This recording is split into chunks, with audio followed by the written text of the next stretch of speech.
Imagine you're on the battlefield, facing down 2 machine guns. How do you prevent yourself from being killed? Simple.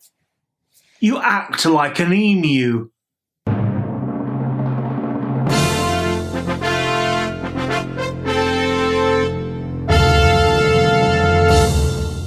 In today's episode of History with Henry, we discuss probably the craziest war mankind has ever seen.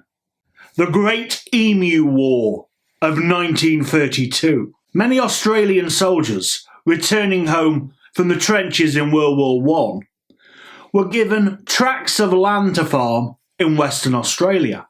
For the government of Australia, this was a great idea.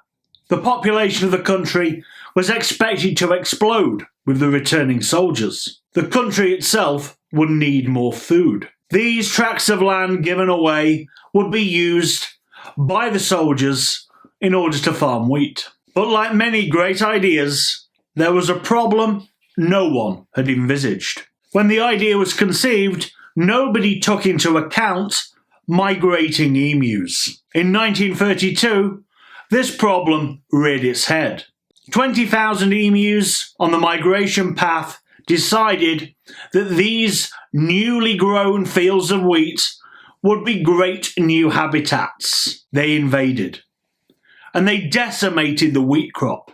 Already, the price of wheat was falling with the Great Depression. The new farmers had a problem, but they came up with a cunning plan in order to solve it. They sent a delegation over to see the Minister of Defence, Sir George Pearce, and they relayed some of their experiences in the trenches. They knew from horrific personal experience the damage that machine guns could inflict. In order to save their crops and their livelihood, they requested that the Australian military be drafted in with machine guns to sort out the emu problem. The Minister of Defence readily agreed.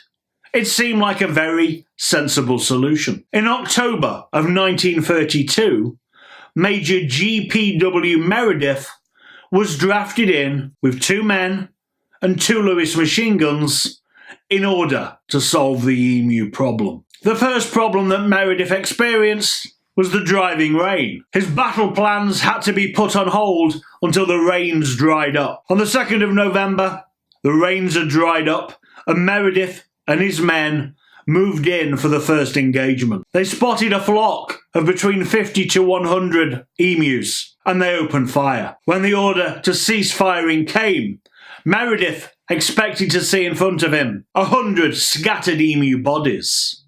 But the emus were far too clever for that. As soon as the firing started, they scattered, and Meredith's men found it a lot harder to target a quick-moving emu rather than a slow-moving herd feasting on a field of wheat. In short, despite firing 2,500 rounds of ammunition, Meredith's men had killed less than 10 emus. To be honest, my executioners with their axe could have done better. On the 4th of November, Meredith and his men moved in on a flock of about 1,000 birds. Meredith was rubbing his hands together. This was it. It would be like shooting fish in a barrel.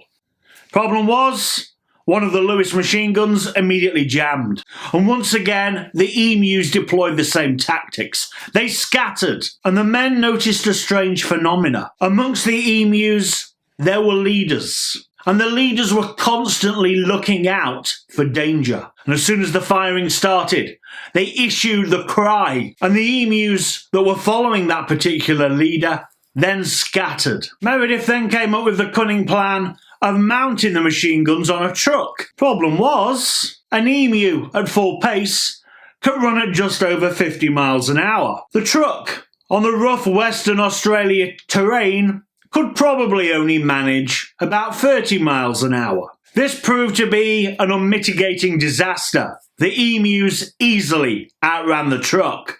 After 6 days of battle, probably only around 50 emus were killed. Major Meredith glibly reported that if the Australian military had a division. With the bullet carrying capacity of these birds, they could defeat any army in the world. He also reported that even though his men had only made 50 kills, they had reported no losses of their own.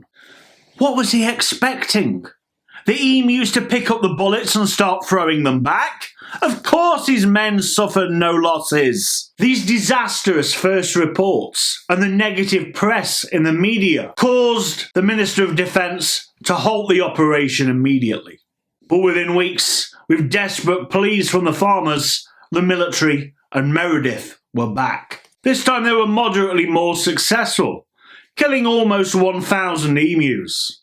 However, the amount of bullets they spent was estimated to be in the region of 10,000 to 20,000. Not a very good success rate. And with 20,000 emus decimating the wheat crop, 19,000 emus still remained. Once again, Meredith and his men were withdrawn from duty. Instead, the Australian government came up with a different plan. They put a bounty on an emu's head, and they enlisted private bounty hunters to come in and kill the emus, and in return they would be paid a little fee. And so ended the Great Emu War of 1932. Undoubtedly a huge victory for the natural world and the emu. Quite frankly, it is the strangest war in the history of mankind, and a story that should never be forgotten. See you next time for another great story from history with me, Henry VIII. Take care.